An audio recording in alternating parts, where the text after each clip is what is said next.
Hey, good morning, Eastern Oregon, and welcome to this February 6th version of AM Live on EOA, your connection to Eastern Oregon. We're glad that you're here with us this morning. Hey, sorry that we're getting started late. Had major tech faux pas going on, but we got it going, and we're here, and we're glad that you are with us. If you are interested in following us, finding our content, you can go to eoa.network. That takes you to a link tree where you can find our Facebook, Instagram, Roku, podcast, all of that information, eoa.network. And here in a little bit, we're going to have Elise from Me Ma's Kitchen. Elise and her husband, Derek, he's in the studio. And she's going to be with us and talk to us about the adventure that she's been having, the adventure that they've been having, I should say, in Union, Oregon, opening a restaurant called Me Ma's, and how that's kind of taken off. So she'll be with us here in just a little bit. How are you, man? I'm proud of you. You made it all the way through the date and everything on a day where there was tech difficulties perfectly. Really? Yeah. Well, something's got to go right, man. Yeah. Let's kick it off with the EOU Chamber Choir and Music Department's performances this weekend. So we have a giveaway going on right now for 6 tickets, 2 tickets to each show. Friday at 7:30, Saturday at 3, Saturday at 7:30. That's this weekend. I'm going to give these away today. We have a lot of shares and a lot of likes on it, but not a lot of comments. And it's clearly in the description. It says comment what show you would rather go to, along with like or share if you want to win tickets. So there's not a lot of comments. So right now there's not a lot of competition, but there is a lot of likes and shares. So if you liked it and you shared it, go comment what show you want to go to. Otherwise, I can't. What if I gave away the tickets to Friday to somebody who can't go on Friday and they want to go on Saturday? So like I said, if you liked it or you shared it and you didn't comment, go back to that post and make sure you comment what show you want to go to, because the people that commented are the people that are going to be put into the drawing. Yep, because we can't always see the shares. No, me, and we, man. You, me, and we. That's going to be kind of cool, I think. Yeah. I'm kind of excited. I don't generally go to that stuff, but I want to support Benny and his endeavors. Well, and Benny, the director that's in the control room, he's got a solo. Yeah. Yeah. So that's gonna be all over social media. They need to give him a guitar so I can play my Beavis and Butthead video of Benny, the teacher, the old hippie teacher with the peace sign shirt. I love that. That's my Benny solo right there. Yeah. Oh, Benny's also running this weekend. We'll talk about that more here in a little bit. But that's pretty cool too. You want to do sports? Let's do it. All right.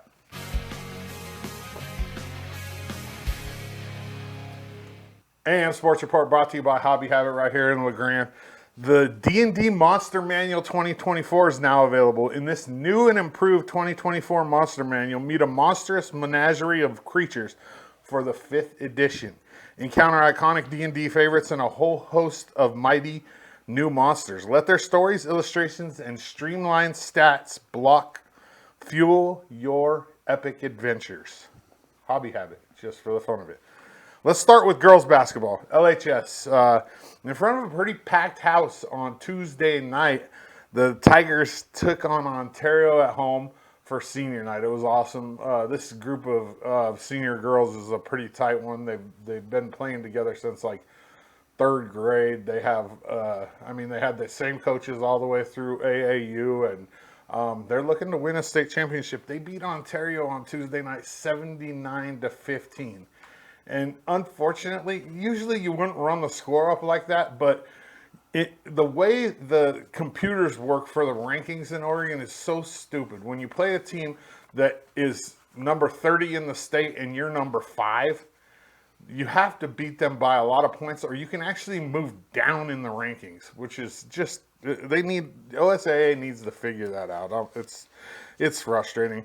The girls are 14-3 overall. They're undefeated in the GOL, and they have the game of the year this Friday right here in LeGrand against Baker. They beat Baker in overtime, and they're going to take them on here Friday at 6, and this likely will decide who the GOL champion is this year for girls basketball. The LHS boys basketball team also hosted Ontario for senior night. After celebrating the seniors, the boys went on to a dominating 86-64 win over Ontario. It was cool. I always like it when Ontario comes because Kevin Attila is Ontario's head coach, and he is a LHS grad and EOU grad, and it's always good to see him. I wish we could find out a way to get him back over here and coaching in LeGrand. The boys are 6-14 overall, 2-2 in the GOL, and they also host Baker on Friday night. That game will tip off at 6:30. LHS boys wrestling is in Nissa tonight for a duel with the Bulldogs, and then they'll head to Ontario on Monday for their final duel of the season. The district tournament for the boys will be in LeGrand on February 22nd, with the finals live streamed right here on EO Live. So check that out. That'll be the 22nd. It's a Saturday, I believe. It's right around the corner. LHS girls wrestling will have their district tournament right here in LeGrand as well on February 14th, with the finals live streamed right here on EO Live as well. And as soon, like with these tournaments, it kind of just depends on how the tournament goes, what time the event will start. But I'll make sure that we're streaming a good 15 minutes before the actual finals start, and let you guys have a little bit of time to get involved and get on your phones or whatever you're going to watch it on. Roku. EOU men's and women's basketball is at home this weekend. They host Walla Walla tomorrow. The tip-off for the women is at 11 on a Friday. It's so weird when we play Walla Walla because of the time. They're not allowed to play at night because they're 7th day. There's some rules. I don't know exactly. But an 11 o'clock game on a Friday in college is weird for a small college. But that's what's happening tomorrow. 11 o'clock for the women, 1 o'clock for the men. And then on Saturday, they host Lewis and Clark State College. The women tip off at 3. The men tip off at 5. Both teams are in the hunt to make the CCC tournament. So get up to Quinn and support these guys. EOU track and field, I'm excited about this one. I was so excited about this one, I started talking about it last week like it was happening last weekend. But they host the Luthorn Invite this weekend, finally, up at the field house. They're going to run like the mixed relays and a couple of the throws tomorrow. But the big day is Saturday, all day. They're going to be having events going on. There's quite a few Mounties looking to qualify for national. And then the men are currently ranked 13th in the country, and the women are ranked 18th, with about 3 weeks until the Indoor National Championships in Gainesville, Florida, February 27th through March 1st. Get up there and support these guys. Benny runs the mile on Saturday. I don't think it's some of these senior Mounties last home meet in the indoor season. I mean, they have a last chance qualifier the following weekend, because in indoor you don't have a district championship. You just qualify for nationals with times and distances. So they have a last chance qualifier the following weekend, next weekend, at EOU as well. But some of these guys, this is going to be their last time performing inside the new field house. The EOU men's and women's wrestling teams will take on Southern in Crook County. So this is that deal that we bartered with Crook County about, one of the matches every year, because we wrestle Southern Oregon twice. So 1 year Southern will give up one of their home match. 1 year we'll give up our home match, and we do it at different high schools to generate buzz for college wrestling. So this year it's supposed to be at Southern, but they give up their home match, and the Mounties will take on Southern Oregon University at Crook County High School in Central Oregon. And that's a huge wrestling school already. And I've been on that trip, and the last time I went there, I live streamed it, and that place was packed because we have a lot of EOU kids that wrestled at Crook County. So it's really cool. EOU softball was supposed to start their season at home this weekend. Doubt that's going to happen. They've already moved it, actually. It's going to be in Hermiston. I'm so sick of that. Like, it's just, man, come on. EOU needs to just do the thing and invest in their softball program and get them a turf field. Please, just do it. They're nationally ranked. They won the CCC last year. Figure out a way to get this team on turf. And I know there's a lot of big projects. We got to get a baseball field built up there, but just let's figure out a way how to get these ladies playing on turf so they can have home games. I mean, these are obviously exhibition games against Central Washington, but it's still, people turn up for EOU softball, and there's a buzz about EOU softball, so they got to get turf built up there like soon. Finally, EOU baseball kicks off their season today in Gilbert, Arizona, with a 4-game set over the next 3 days versus Park University. You can go to eousports.com for game times and more information. AM Sports Report brought to you by Happy Habit. Pretty sure if your dream is to become the ultimate dungeon master, Joe and his team have the books and dice to get you there. Hobby Habit, just for the fun of it in LeGrand. Good stuff, man. Yeah. Lots going on. Yeah, it's a busy weekend. Yeah. This is the weekend I thought I was going to have last weekend. Right. Yeah. I was excited about it because I don't get to take pictures of track and field very often. And I've not been in the field house yet. The lighting in there sucks. I always look at things in terms of lighting now because especially sports like. It'd be kind of fun to go up there and take some video. It's cool. It's nice in there. It's really nice actually. Yeah. And you can take level pics, or they also have like an upstairs with like a balcony. So I was thinking I might shoot some pics from up there too. Cool. Maybe try to take. We'll see. I don't know.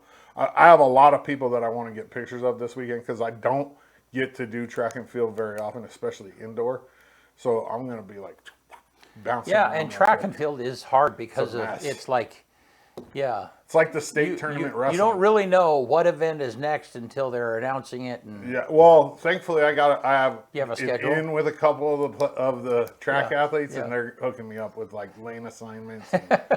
But it's like wrestling. Wrestling, I'm on my phone all day long on track wrestling, figuring out what mat the state tournament. Yeah, I mean I think there's 12 mats, something like that.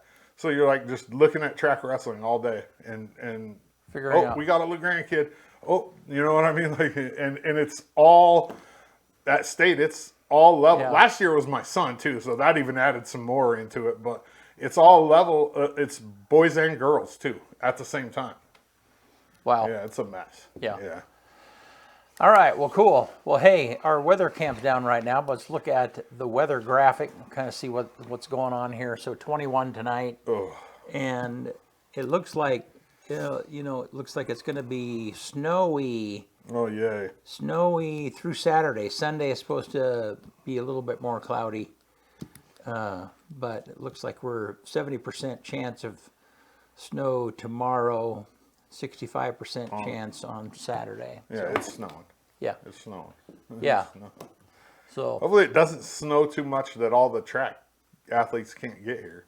Well, and I mean, in the show up at EOU, they were, they got family coming in for that and stuff. And so, of course, we have a mild winter all the way until the big weekend. Yeah. We got basketball games here this weekend. We got Baker at LeGrand on Friday. Yeah. You got the EOU show. Like, hopefully, I mean, I know the 84 is closed this morning. Yeah. I mean, it was slick. Last night it was slicker than snot out there. Like, yeah. You walk outside and just. Yep. I need to get me some of those spikes, like the rubber. Put them on my shoes. I'm getting too old, man. I can't break a hip or something. Yeah. All righty. Well, hey. So glad you guys are here with us. Elise Stevens from Mima's Kitchen in Union. She'll be with us right after this.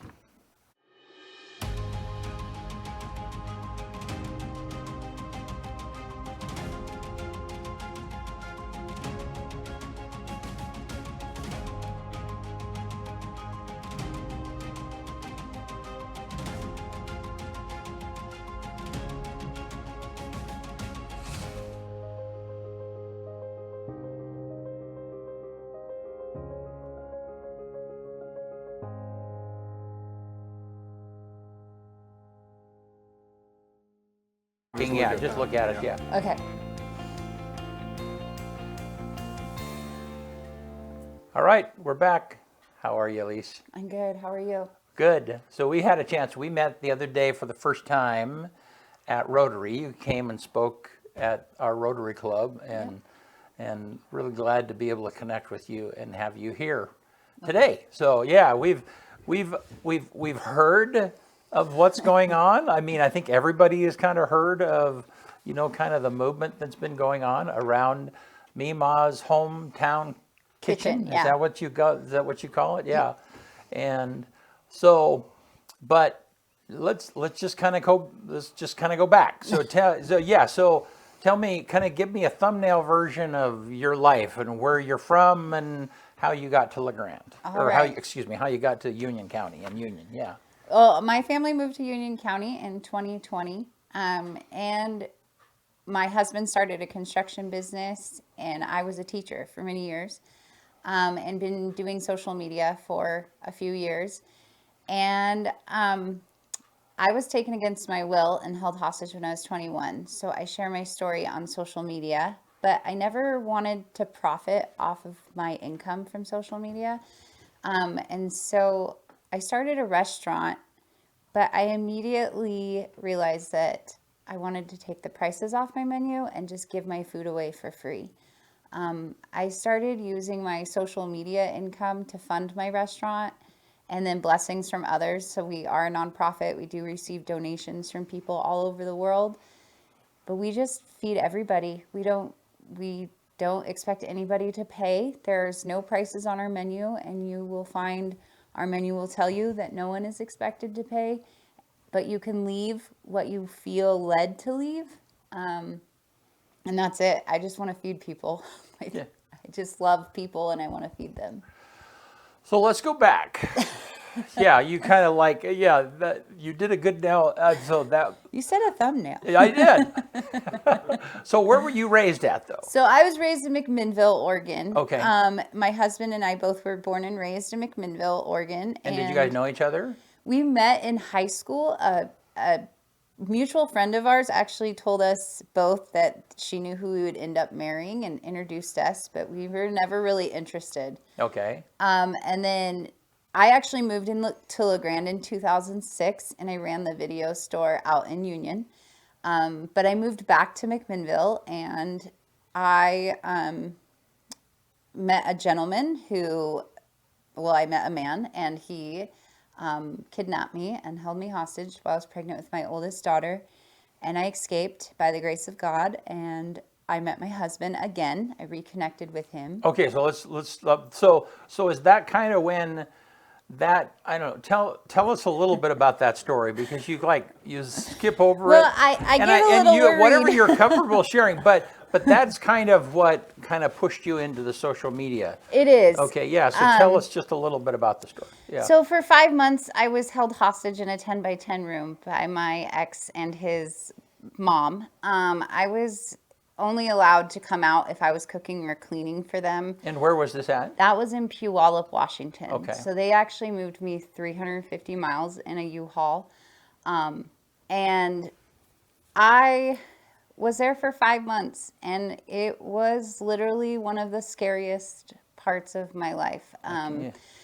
But it made me really bitter and angry, and I thought I was the only one that had ever dealt with something like that for years. I just didn't talk about it. I hid it. I just kept it to myself. And then in 2022, we had a viral video go viral on social media. It got 6.9 million views. And what was that video? It was just a 7-second video of my husband actually carrying a table.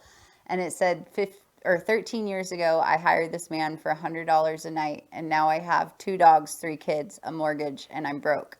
And it was literally just a joke. I did not expect it. Now, did you have a social media presence before that? No, not really. Yeah. Like, I had maybe a few hundred followers. I wasn't really stressing about, it wasn't a dream of mine to become a social media influencer. I just made that video, and a company in Bristol, UK called us. They bought our story, and we have been published 45 times across the world. We were published in front page of a magazine in the UK on the Queen's 70th Jubilee.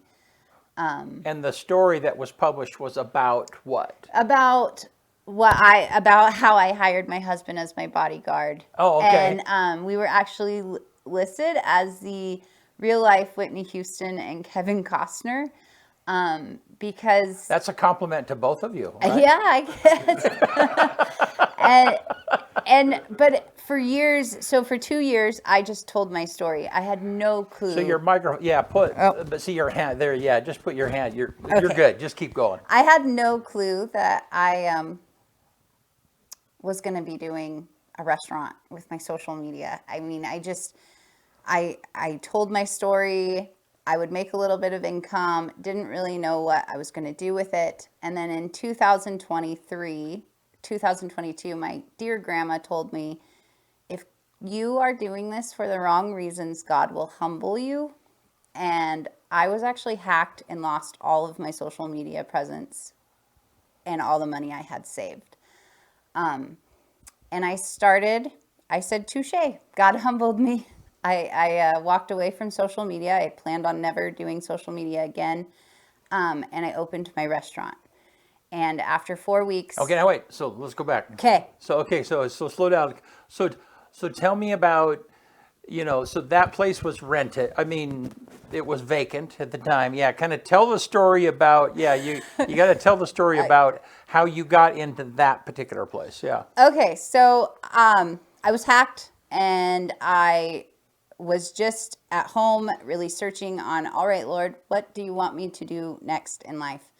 Part of my story is that I was actually stabbed in the abdomen while making lunch for my ex, in the kitchen, and I was put into acute kidney failure for 2 weeks and hospitalized.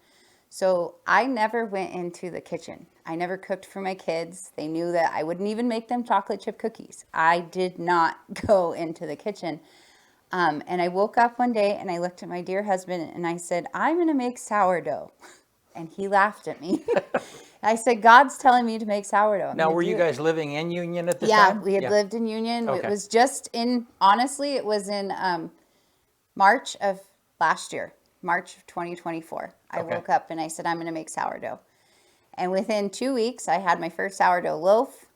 And I started just giving sourdough out to anybody and everybody. Because I could. sourdough has to sour. Yes. For a bit, and it took 2 weeks to. Yes. Okay. It's a fermenting process. I made my own starter. I did the whole process on my own. And then Okay. I was like, And why were you inspired to do that? because God told me to. Okay. All right. Okay. You will find that Mima's is God's restaurant, and I only do what God tells me to do. So I started making sourdough. I started giving it to people in my town. I started dropping it off on people's doorsteps. And that turned into me making dinner for a Bible study. And after about 6 weeks of making dinner for the Bible study, I woke up and I told my husband, I'm going to start a restaurant. And he again laughed at me. Okay, so so now had you been a chef No. or had any cooking? No. Okay, it was just okay. God told me to start a restaurant. But you found some joy from giving. I did. And It was just about feeding people. And I told him, I said, there's a building in Union and I'm going to start a restaurant in it. And it's owned by Walt Berkshire. And everybody in town knows him. And everybody kind of said, Walt won't rent to you. And I was like, okay. And But this is the same shop, though, that you had worked as the video. No, this different is store? actually, it's the Rexall store across the street from the market. So Okay. it used to be a restaurant in 2020 when we opened, or when we moved here. Yeah. But it's been sitting empty for 3 years. Just Okay. sitting Okay. empty. So I called up Walt and kind of told him what I wanted to do, that I wanted to start a restaurant. My mom had owned a bagel shop in Union years prior, and Walt knew that it was a successful bagel shop. Okay. I kind of told him I wanted to do the same idea as my mom, and Walt handed me the keys and said, let's do it. He worked with my husband to be able to do some work instead of paying the first couple months. And then my husband's like, okay, we have a building, but we still have no money to start this restaurant. And I said, it'll happen. And a few days later, a woman handed me a $5,000 check and told me to go open my Jesus Cafe. Well, okay, so amazing. Amazing. But why was she had she known about your story or yeah? No, my husband did a small construction work job for her. Yeah. And I mentioned that I wanted to start a restaurant that was God's restaurant and not mine. And she just when he went to charge her for the restaurant or for the work, which was only $500, Yeah. she handed him a $5,000 check Huh. and said, "Tell your wife to open her Jesus Cafe." Wow. That was it. She doesn't, she never expected it back. She's even told us it was a gift. I don't want it back. Wow. And we were open within 4 weeks. And I want to say that you weren't a nonprofit. There was no tax deductible thing, you know, No. because a lot of times people get hung up on that. Yeah. I mean, and I'm not blaming them for doing so, but a lot of people give because there's some tax benefit to doing that. This person just gave because she was moved to give. She was moved to give. Yeah. And then after about 4 weeks, she came in and told me I needed to sit down in a chair. And I said, okay. And she said, "I have to tell you, I'm a Christian woman, but that check came from God." And I said, "Why? What do you say?" And she goes, "I didn't even know your husband's name when I wrote it on the check because most people know him as Big Red, but she wrote his full legal name. Didn't even know it." And then she said when the check cashed, something from a few years ago had bounced back into her account and she was only missing about $99. Like the way the bank worked. So the check cleared, but she only was out about $100. Oh, wow. And she said that check was from God. That check was not from me. And I don't want any of that money back. Wow. And I said, okay. Like, I mean, I don't know what to say when people say stuff like that to me. I just smile because people don't understand that God does work like that when you let him. And so she is an amazing person in our life. Still to this day, we have a relationship with her, but she doesn't financially support our restaurant or anything. That was just a one-time gift from her. Okay, so you have 5K, but do you have tables or chairs or kitchen stuff or, I mean, I'm trying to think of, yeah. So the restaurant, the building that we took over was a prior restaurant, so we Oh. just used everything that came with that restaurant. Okay. I did buy a double set of ovens that were used from a man in Redmond. He sold them to me for $500, which was amazing price. Other than that, I didn't have to buy any supplies. It was just about food, cleaning, paint, stuff like that. And so we were up and running. We became a restaurant on June 5th, 2024. So we opened last year during Stock Show. Wow, okay. And it's called Mima's Hometown Kitchen. Hometown. So why Mima's? So my middle daughter, my mother was an alcoholic and a very abusive person. I did not have much of a mother figure growing up, and being a mother myself was something I always feared I would fail. And a couple years ago, my middle daughter started calling me Mima randomly, and I stopped it. I said, "Honey, you call your grandma Mima, and I am not your grandma." And she said, "But Mom, you love people in a way that I can't explain, and you're just my Mima." And so I became my daughter's Mima, and then all my kids started calling me Mima, and then everybody in town started calling me Mima. And so I was like, it's just Mima. It's like, I want people to feel like they're walking back into their grandma's kitchen. Okay. Is my goal with Mima's. I want people to feel like they can come there and there is no judgment. There is no care if you can afford it or not. I just want you to eat. And a lot of people literally come there just to sit and talk. They just need somewhere to go where they can dump, and they know it's not going to be judged. They know it's not going to be spread around. They know that it stays there. We really just want to be that safe place for everybody in the community. Okay. And we want to recreate that hub where people go to connect and scratch each other's backs and then live their life. Like, it's just our goal. So you open up and you have a menu. What kinds of things are you serving, and you're charging for that? So kind of so talk about that, and then how you morphed into not charging. Yeah. So to begin with, we served, I specialize in sourdough. obviously, but I make Mima's specialty rolls is what we call them. And they're sourdough with meat and cheese, and then they're rolled up and baked like cinnamon roll. So they're savory rolls, and they're large. They're large, and then but no cinnamon. no cinnamon. So I have a cheeseburger roll, which is hamburger and cheddar rolled up in a garlic herb dough and topped with lettuce, tomato, onion, pickles, and a homemade burger sauce. Okay. Or a pizza roll or a chicken bacon ranch roll. The same concept, just all rolled up, topped with different stuff, and it's delicious. Now, where did you get? Is that happening out there? No, that was God. Okay. You just like, okay. I got the sourdough. What can I roll into it? Pretty much. Like I was making sourdough cinnamon rolls all the time, and then he overcooked this huge ham. He cooked this huge, like 20-pound ham, and I was putting ham in everything I could think of. And I told him, I said, I'm going to roll up some ham and cheddar and Dijon mustard in this sourdough and bake it because I don't know what else to do. And he told me it would be gross. He said, don't do that. It'd be gross.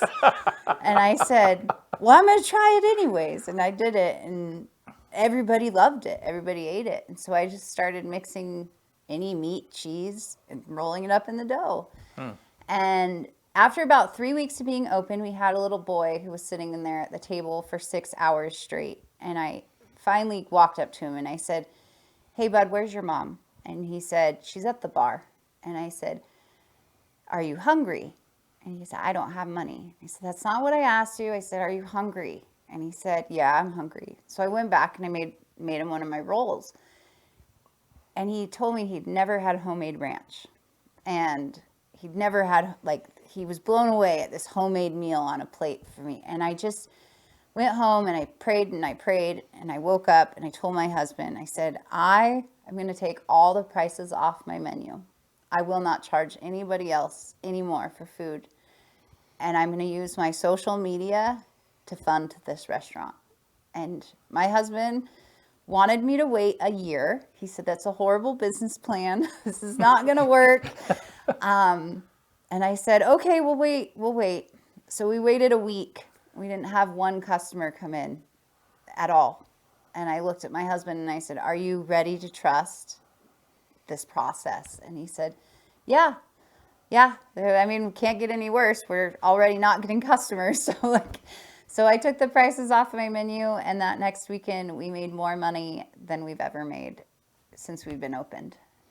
Because people donated. Because people donate. They come in and, the kids in Union all eat free. That is something that I strive really hard. The bullying in Union is bad.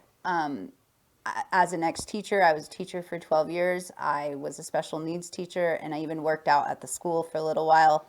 And the bullying is really bad. It is really bad out there. And I was having kids that were bringing their cold lunch down to Mima's and sit for lunch because they didn't get bullied at Mima's, but they got bullied at school.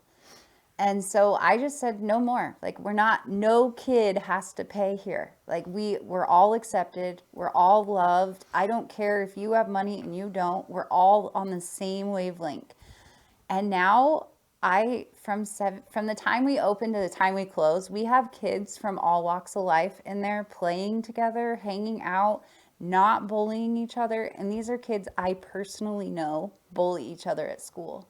But they don't at Mima's because we're all on the same playground. We're all on the same, we don't have any money. There's no separation. It's just everybody's equals there. So, but you have some customers too that pay way more. I do. Yeah. So, the financial, I'm still with him okay, financially, how does this work? Yeah. So I often say that God pays our bills, and I mean that wholeheartedly. Right. I never know what's coming in or who's paying. We have a donation box for cash, and we have QR codes that people can either purchase our merchandise. They can just donate if they want to donate. Now we are a nonprofit, so any and all donations are tax write-off. We are actually putting together a program because our long-term goal is to open a small Mima's in communities all over the United States, under 3,000 people. So we are in the process of opening our second location in La Crosse, Oregon, which has 250 people, or La Crosse, Washington, which has about 250 people. But our goal is to find businesses within the communities that will monthly do a monthly donation or a subscription. We'll advertise for them on our social media. We'll advertise for them inside Mima's, but it will keep it so that even on low months of donations, we can still keep the doors open and we can still keep the food on the table.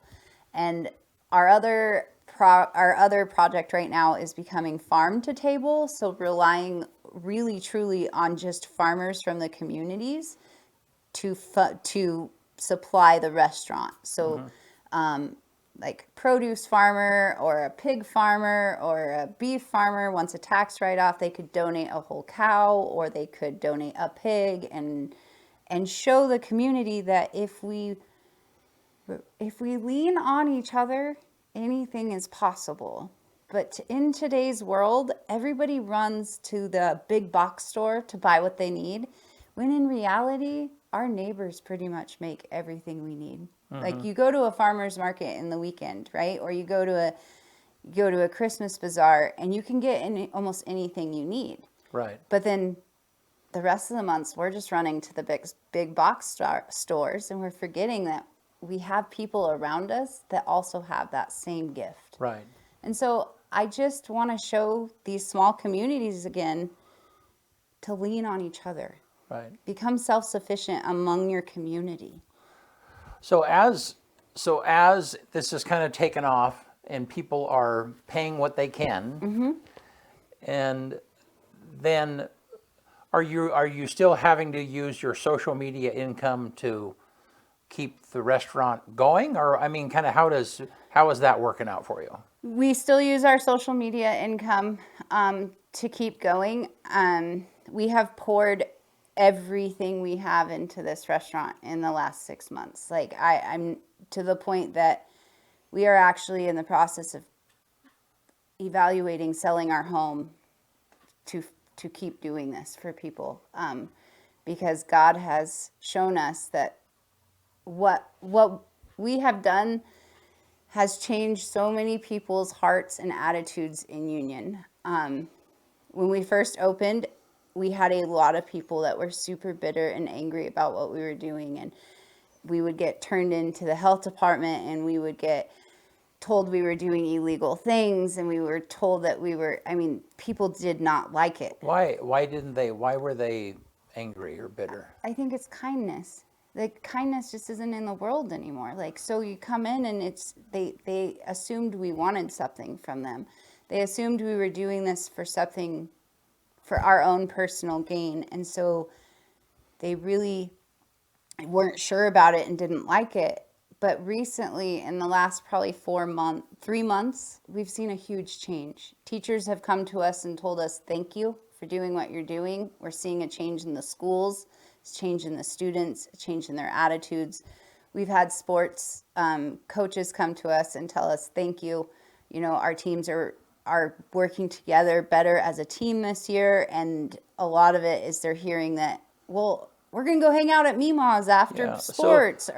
So the community was skeptical. Yes. Is that a better word? Maybe. I mean, skeptical. yeah. I mean, they did. But so I mean, since it's taking you a little bit of time for people to really understand your true intentions? Has that kind of come through? I believe people are starting to see that we truly don't want anything other than just to love people. Yeah. And they're starting to see that. But it's so cool to see that, because you see these people, like we've lived in Union for 4 years, and you see these people that every time you've seen them, they've had a scowl on their face or they won't even look at you. And now they're like coming in and this is so cool. And they're talking to people that maybe they wouldn't have normally talked to. And it's softening the hearts of these people. And it softened our hearts too. I mean, like even to begin with, we were like, oh, what are we doing? And it's a whole change. And to be the vessel that God picked to start this change is so cool. It is it is honestly, I had a company actually from Tennessee. They own 3 pay what you can buses where they go around and they feed people in Tennessee pizza, and it's a pay what you can system. And they called me and they said, you know, we started this little company. They said, but what you are doing for this whole country is just blowing my mind. Like, because I literally have people all over the world cheering on union right now. Like, I mean, people from all over the world are sending donations for union, for this little tiny community is making a change for people all over the world. And it's just so cool to watch. We actually went down and fed the fire evacuees in LA. We, between us and some other food vendors, we fed about 20,000 fire evacuees. And, you know, to see, a lady said to me, she said, you come from one of the smallest communities in all the United States, and here you are in one of the biggest towns, and you fed more people than people that live here. Wow. Like, So talk how, from a practical standpoint, do you have a trailer that you just put a bunch of stuff in? I mean, how did you, how did you manage that? I mean, how to did go you? to LA? Yeah, yeah. I mean, because you don't have a food trailer like a Becky's Burger Wagon or yeah. I mean, it's yeah, but My dear husband had a construction trailer. He's been doing construction for 4 years, and when I opened Mima's, he quit doing construction. So he actually, in the matter of a day and a half, went out, cleaned out his trailer, removed all the logos off of his trailer, and then JD Customs here in La Grande actually put our Mima's logo and everything on our trailer in the just quick. We could not have gone down to LA and fed the people if it wasn't for this community. Like, Legacy Ford donated us the truck to drive down and pull the deliver trailer. and pull the trailer. yeah. Didn't even bat an eye. Like, we went in and we're like, we want to do this. Would you help us? And he handed us the keys and said, go. People from the community called me up, donated money, donated finances. So we took a large trailer full of water, toiletries, clothes, and then the back of the truck had ice chests full of food. And I connected with some street vendors that were down there that had been cooking food for the evacuees for free in a parking lot in the Santa Anita Parkway for a few days. And I called them and I said, I have food for you and I'm on my way. And they were like, okay, like skeptical, like this random person. We showed up Monday morning, and I couldn't find anybody that was cooking. Like, I couldn't see anybody that was cooking. So I was like, well, I'm just going to be nosy. So I just start walking around, and I found out they actually were out of food. They said, we're not cooking. We don't have any food. And I said, oh, wait, hold on. And I went back to the truck, and I just brought ice chest after ice chest of food to them. And they just started crying. They said, we've been out of food. And So did you guys have cooking stuff in the trailer, or mainly just food? Just food. I didn't actually cook. And then the other vendors that were there, then okay. Yeah, I didn't actually cook. I'm not licensed to cook in California. Okay. So I literally just supplied the food for them to cook. Wow. I would go to the Costco's and the Walmarts around there. I would make a post. Hey guys, I need money for so many more days or so many more people. And then donations would pile in, and I would take all those donations. I'd go down to Walmart. I'm really transparent. I always show my receipts. I always show you guys what I'm doing. It's all videotaped and it's all on there. I do interviews with people that we're feeding. Like, I'm very transparent about where your money is going, how it's being used. Yeah. So talk for a minute about, because you mentioned this at Rotary, that the people that you were serving were not the rich people that were displaced out of their homes. Who were they? They were the people that were clean those homes, and the landscapers and the house cleaners and the maids and the pool cleaners. They all lost their jobs. And in turn of losing their jobs, they were then losing their houses also.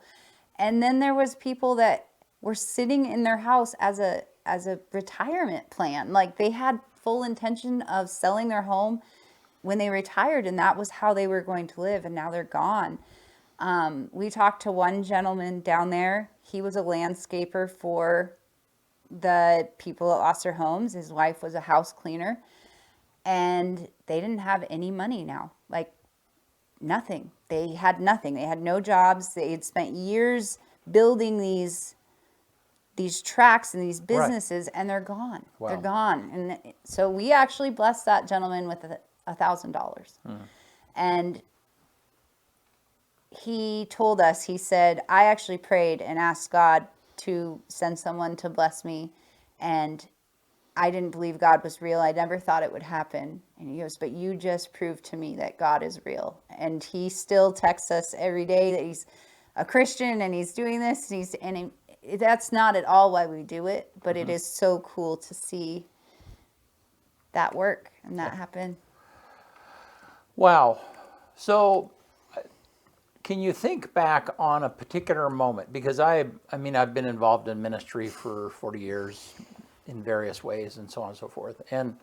But for me, there was a moment when I did something, I felt used by God in a certain manner, and once you experience that, it's like you cannot shake it. It's like it changes you forever. Can you think of a time in this recent journey of starting the kitchen or before when it was like, yeah, this is what I want to do. This is what I want to invest in. Last year, in September of 2023, I felt really heavy on my heart that we were supposed to sell everything and travel. It was before Mima's started. It was just this overwhelming feeling. And I was told by a pastor, he told me, I love your ambition, but I think you should ground yourself in the Word before you do this. And honestly, I had never read the Bible. So he was right. I was like, maybe you're right.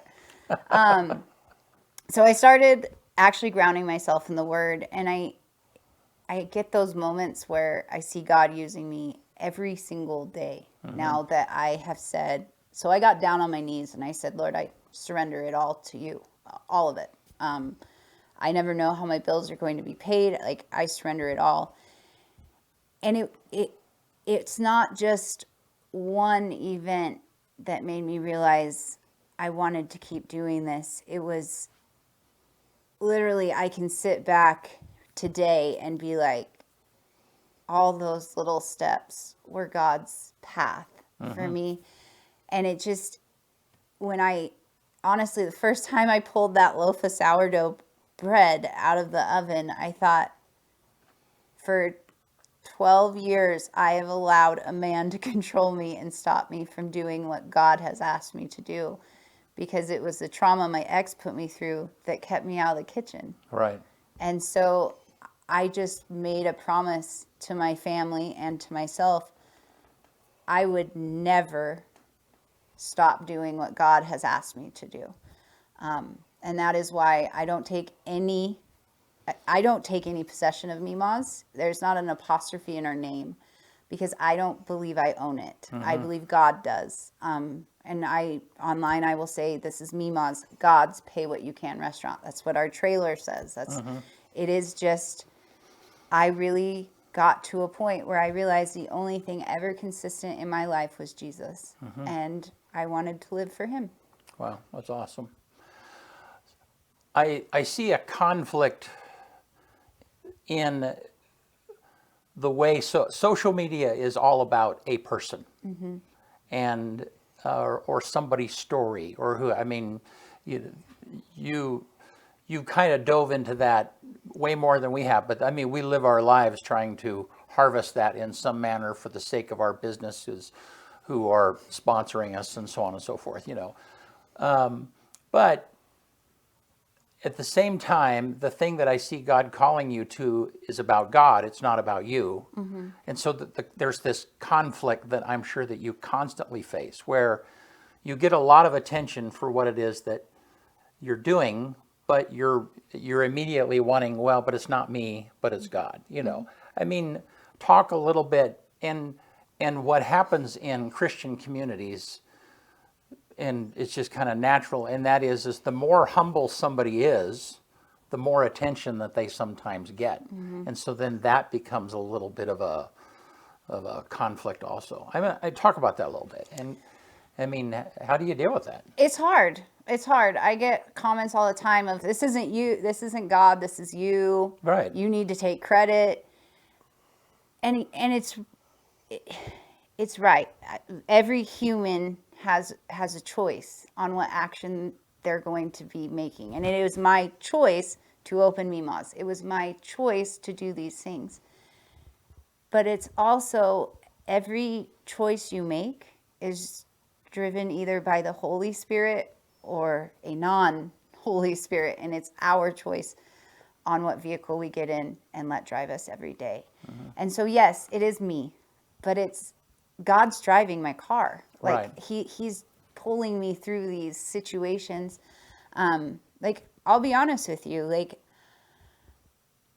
when we first opened, there's not been a month that I have had the money to make sure that Mima's stays open and our house does not, and that I can pay my house bills. There's not been 1 month. And I've prayed, like, God, what do I do? Like, why I keep, like, you tell me to keep Mima's open, but I'm not even able to pay my house Right. bills. Like, what am I doing, Lord?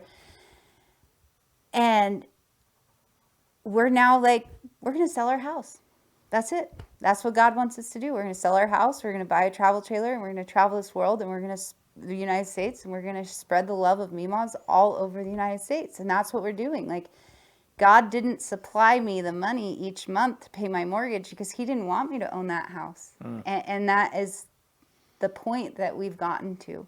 Yeah. And it's a hard thing to admit you may have lost something or failed or and what I've tried to explain to my kids is, we as humans like to make our own plan and think that, we're doing the right thing, but God sometimes has a different plan. And when you stop long enough to look back, you can usually see that that was actually God's plan, and it's okay. Yeah. So how do you check yourself, or is Derek part of that check process of, like, I mean, so when you're come to a decision, and I mean, you constantly have to be evaluating,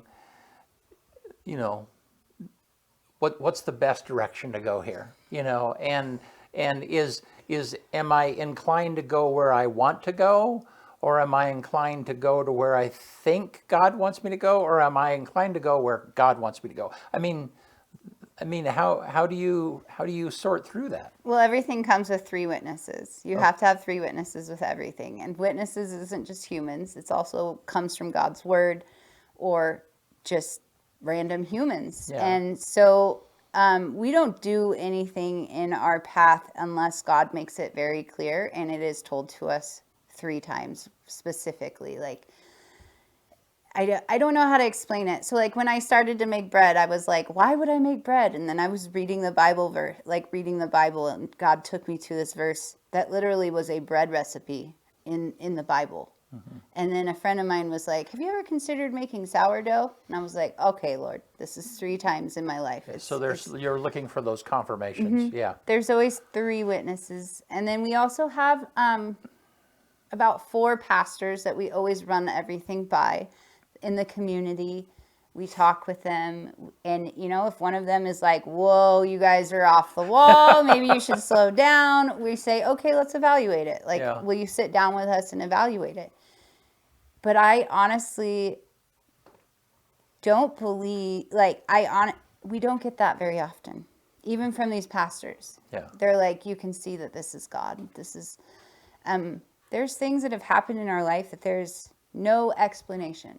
For instance, I told you this, I gave away my minivan. Like, I called him up and I said, I'm giving away my car. He's like, okay. That was our only vehicle to get over the pass to get food supplies from Mima's. Like, I said, I'm giving it away. And he goes, what are we going to do? And I said, God will provide. He's told me he will provide. And I mean, for 3 weeks, we drove my daughter's broke down Toyota pickup that had no shocks over the pass to get grocery. groceries for Mima's. And he's like, people all over were like, I thought God was going to provide. I thought God was going to provide. I kept getting comments like that. I received a $9,000 check in the mail 3 weeks later to go buy a new car. God provided. It may not be in our time or when we think he's going to, but he provided. So I do stuff and God provides. Like, and then people will be like, well, I can't argue with you anymore. That was obviously God. And it's like, so it's just gotten to a point when you surrender it all, you can tell when it's God and when it's not. Like, you can just, that relationship, it's just there. You just know. So tell us about your kids. How old are they, and how have they adapted to this? Yeah. So we have 3 kids. We have a 16-year-old, a 13-year-old, and a soon-to-be 12-year-old. Our 16-year-old, we actually just had a conversation with her yesterday. I was not always the nicest mom. Like, my trauma really stopped me from being a good mom to her. And she herself even said, I'm not quite used to this, Mom. Like I have to take time, and like you're too nice. Like you've gone. And I explained to her, I said, I'm not changing, so you can like trust me. And so she's probably the one that has been the hardest with like what's happening, because she was a little bit older. She saw me go through the trauma. She went through the trauma with me. She's seen it all. But when I told her that we're selling our house and traveling, she was super excited. She's like, I can't wait. She wants to be an architect. She wants to go around and see all the buildings. She thinks it's great what God's doing in our life. Our middle daughter, she got a little upset that everybody in the world started calling me Mima. She's like, that's my name for you. You're my Mima. And I'm like, but it's, but for the most part, our kids are on fire for what we're doing. They can see as much as we can see. We're very transparent and open with them about even the finances. Like, we're very open with them about, well, God didn't supply the money for that, so we're not going to do it anymore. Or I think parents don't realize that kids are smarter than they are, and that they can understand a lot more than we give them credit for. The kids actually love it. They get a little annoyed at the kids at school because they're always like, when's Mima's opening? What's Mima's doing? They're like, call my mom. I don't know. But they're great kids. So if you travel, then what's the plan with Mima's in Union? So I have already hired a crew for the Mima's in Union. It's been planned from the time we opened it. God has shown me that I will open Mima's all over the United States. I have people all over the United States that own cafes that want me to come and just bring my concept there. They'll give me the building. They just want my concept there. So we have 2 women right now that are taking over the kitchen at Mima's, and I am looking for some support staff, like waitresses and stuff like that. But it will just be ran by them, managed by somebody, my assistant that I've hired to kind of run the local ones here, and they'll just keep growing. Wow. We'll just keep growing. Wow. All right. So, and you recently did jump through the nonprofit hoops, right? So talk a little bit. In November of last year. So we are a nonprofit registered with the state of Oregon as of November 2024. We are still waiting for our paperwork to come back from the federal government, but we have a fiscal sponsor who is doing our grants and everything is still a tax write-off. Like it will be retro dated back to November 2024. So anything and everything is a tax write-off right now.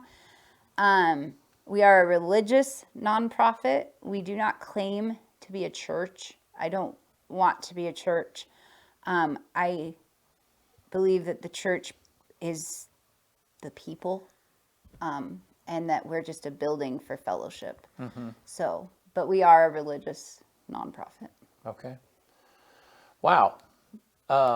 Man, what a story. It's been less than a year. I mean, people don't realize it's been literally know, less than I a know, year that's since kinda- yeah. and it's all been God. I mean, I just literally I wake up every day and I say, "All right, God, what do you want me to do today?" Yeah. And I mean, I don't ever get stressed. I don't ever worry. If something doesn't work out, then it wasn't meant to be, and we move on to the next thing. Yeah. And that's just my mentality. Wow.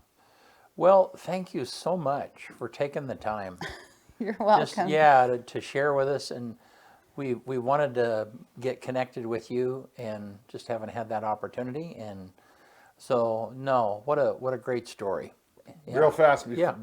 while we're here, talk about how people can support you. So Mimaz.com, there's ways to donate on Mimaz.com. There's actually you can do a weekly, bi-weekly, or monthly donation or a one-time donation on Mimaz.com. We also have a link tree. It's in somebody posted it in the comments. Yeah, you can have the link tree. You can buy stickers there. You can buy merchandise there. We have if we have a random fundraiser, like when we went to LA, you have to keep up on us because we're moving pretty quick. So I mean, the LA thing was hey, we're going to LA and I need $5,000 in 24 hours. And I had $10,000 in 24 hours. So the link tree is really the best way to keep up on what we're doing next, because I will just put the fundraiser for what we need right now. Realistically, that is the best is Linktree, and that Linktree will even take you to our Mimaz.com if you want to do the monthly subscription. We are getting a sponsorship letter written up right now. We'll take it around to the businesses and see if we can get some monthly sponsorships from the businesses on top of it. And then our social media, all of our social media is also on our Linktree. And interacting with our social media brings us income, and we don't have to ask for as many donations. So that is how I ultimately would like to do it. I don't like to take donations from people. I would ultimately like to show people that if you actually just interact, like, comment, share, follow along with our social media, then our income raises. Literally, if 8,000 people share one of my pictures, I make $1,300 on it. So if I post 10 pictures, I mean, it's realistic that it could just be on social media too. Wow. Couple comments. Pat Murphy Rogers says, California is my home state, and my heart was so sad. You made a difference for them. Angelica Lowe says hello from Texas. And Genesis Wellness says, go buy a sticker. Donation only. Yeah. Thank you, So Genesis that means you can Wellness. just go to the website through the link tree, get a sticker, and just say, hey, I'm going to throw $1 or $10 or 50 cents or whatever. There's no limit. There's no minimum or maximum for the stickers. We had one lady that bought one for $50. We've had somebody buy one for $2.38. I will tell you, I do not look at the names of the people that are donating. I do not give recognition to the people that are donating. I say thank you, but I do not want to know who is donating, because I want to be able to treat everybody the same exact way. So I don't know. Well, and I think that is one of the reasons that this is so heartwarming, is because our communities are just so terribly divided right now.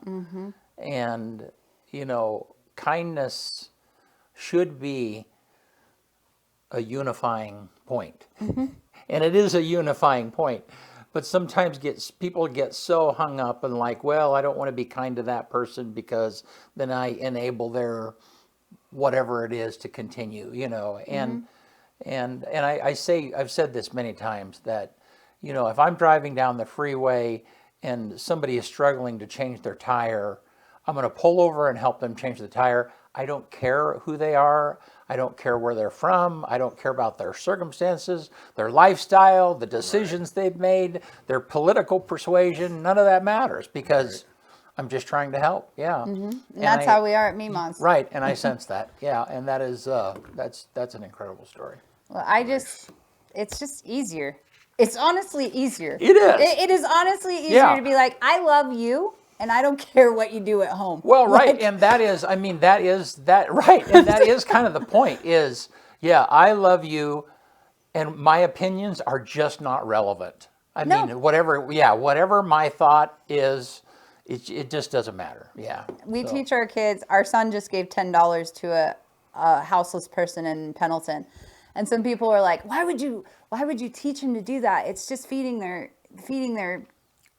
addiction." Yeah. And it's our job as people of Christ to give the blessing. It's not our job to tell that person how to spend that blessing. Yeah. And so I don't.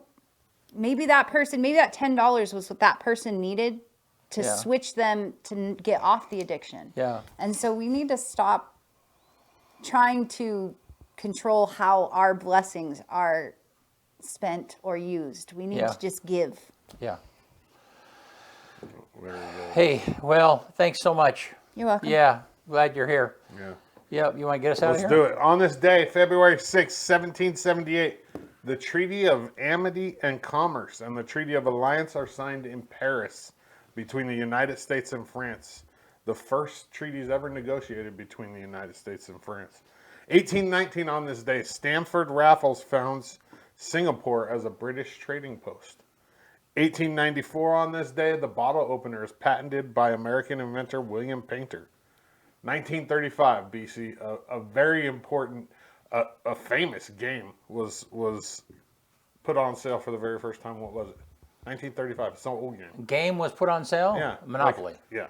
I was That gonna was too easy, man. No, I it was going like- to say Monopoly too. 1952, Queen Elizabeth II succeeds King George VI to the British throne and is proclaimed Queen of the United Kingdom. Man, she was queen for a long time. A long time. 1987. I was 8 years old in 1987 BC. And that was when they finally outlawed smoking in federal buildings. I remember riding around in a car when I was like 4 or 5 years old. Yeah. No car seat, cigarette smoke just rolling out the window.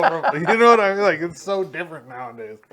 1998, on this day, Washington National Airport is renamed Ronald Reagan National Airport.